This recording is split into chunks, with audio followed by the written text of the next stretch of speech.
Man, OTR versus local. My personal opinion about it. OTR is awesome. Local sucks balls.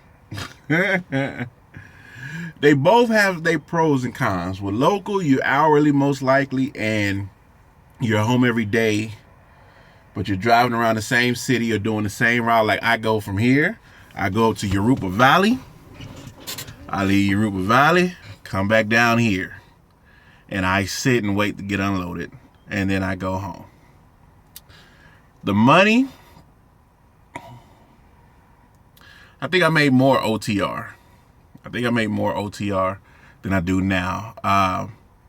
And whoever the fuck said that it was easier to back up a day cab versus a sleeper, my personal opinion now, y'all out y'all motherfucking mind.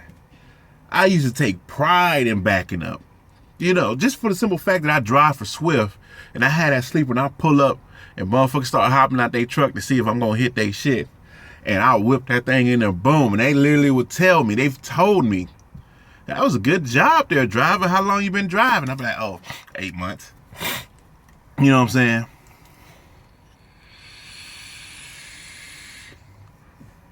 So, to me, OTR is better because it's the nostalgia, it's the euphoria of not knowing where you're going next. Like when you go local, you pretty much know where you're going that day or every day that week. But when you're OTR, you can have a load go to Kentucky and then you wake up and your next load is going to Florida. And you wake up and your next load is going to Atlanta and Ohio and, you know, just wherever. And something about that to me is something that I like. You know, even when I go, when I get my own shit, it'll still have that same feeling because I'm like, oh, what loads are paying the most when I get to pick my own loads and stuff like that. So local is still cool. I think local is something basically if you do have a family or a certain situation that you need to be home more, local is definitely the way to go, of course. But if not, OTR is just funner. It's fun to me. And then, you know, this trailer, just the fact that you can see the trailer back there when you turn it and the knuckle comes around, it's like, it still throws me off a little bit. And I've parked in this same spot for the last 2 weeks, maybe 3 weeks. And for whatever reason, it still takes me at least 3-4 minutes to get in that spot. I have to back up, pull up. Now the spot's hella tight, and you could not get in this spot with a sleeper because of the amount of room that you need with a sleeper. But when I'm backing up with this damn day cab, I feel like I'm back in school learning how to back up for the first time. And I don't like it.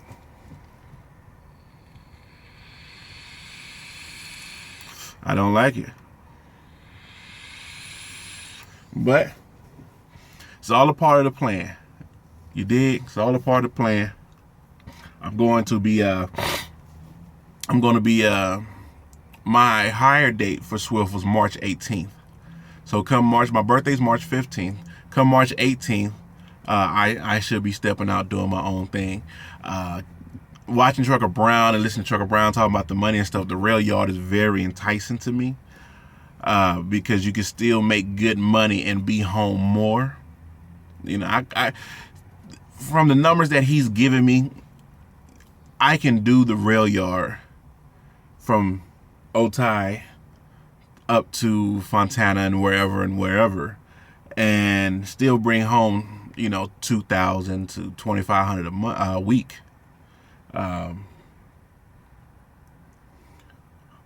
Hopefully after everything is paid.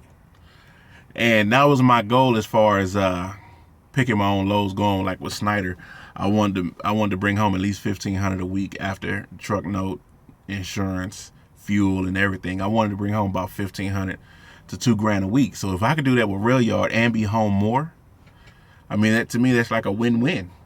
You know, but that all goes along with the options that you have when you become a driver. You can do rail yards, you can do ports. You know, it even crossed my mind to see if I can get into some military contracts, and you know, move their stuff around and wonder how much they pay, because you know, anything for the government they gonna overcharge and and pay everybody way too much for what they're doing anyway.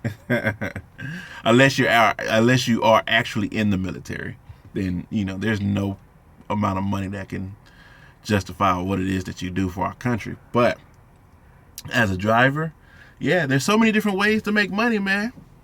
And once you start driving, you'll see it.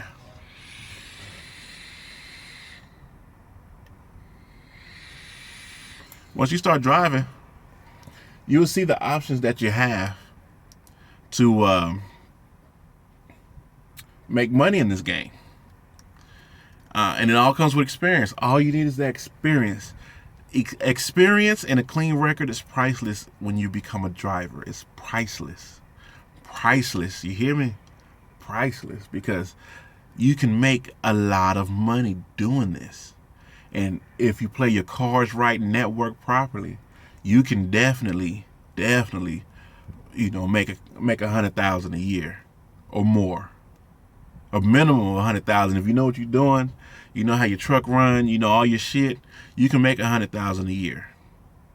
So, I mean, shit, I'm trying to change my tax bracket.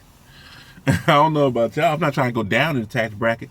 I'm trying to elevate my tax bracket. You dig?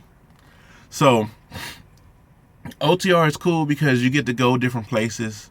It's something about crossing that state line. Like, I miss it. I'm not even gonna lie. I miss it. I miss just putting the pedal to the floor, hitting that cruise button and turning my music up and just riding. And just riding 8, 9, 10 hours through whatever city, stopping at random places and just checking out the local whatever. I miss that. I really do miss that. I'm not complaining about what I'm doing now because this is all a part of my plan to 6 months over the road. After 6 months, especially when winter start kicking in, go local so I ain't have to deal with that snow. And once I go local, finish out the next this other 6 months so I can complete the contract that I signed with Swift. Now, do you have to complete that contract that you signed with Swift? No, a lot of people don't. It's just, for me, it's a milestone to know that I completed my year with Swift, that I paid the loan off, and now I'm on to bigger and better things. So that's why I'm staying for the year. I don't have to stay for the year. I can leave whenever I can give my 2 weeks notice, or I just drop the truck off and be like, fuck it. I wouldn't do that because that's not the way I do things. I'm older, so I try to handle my business with a little bit more strategically, I guess is the word I'm looking for. A little bit more tact. But yeah, local is I. Local is I. Over the road is the shit. When I get to pick my own loads, it'll be even better. So that's all I got to say about that one. OTR versus local. If you got circumstances and situations, then local just might be what's for you. But if you don't have circumstances and situations and are able to go OTR, do it. It's a different experience. It's fun to me. That's fun to me. Yes, I like being home every day doing this, playing with my kids, teaching my kids, disciplining my kids, putting up the Christmas tree, making the gingerbread houses, frying the turkey, hanging out with family and friends, But, and y'all wonder why I keep looking, because I thought the dude was saying I wasn't in the spot right, but he said don't worry about it. So, other than that, man, it's the Therightbrotha coming at you, big country, your partner. Shout out to dude that I met at the Europa Yard today, Keith. Shout out to Keith, man. What up, pimp? And yeah, that's about it. I'm recording with the back of my phone. I don't feel like editing, so y'all gonna see me turning around. And I'll holler at you. Peace.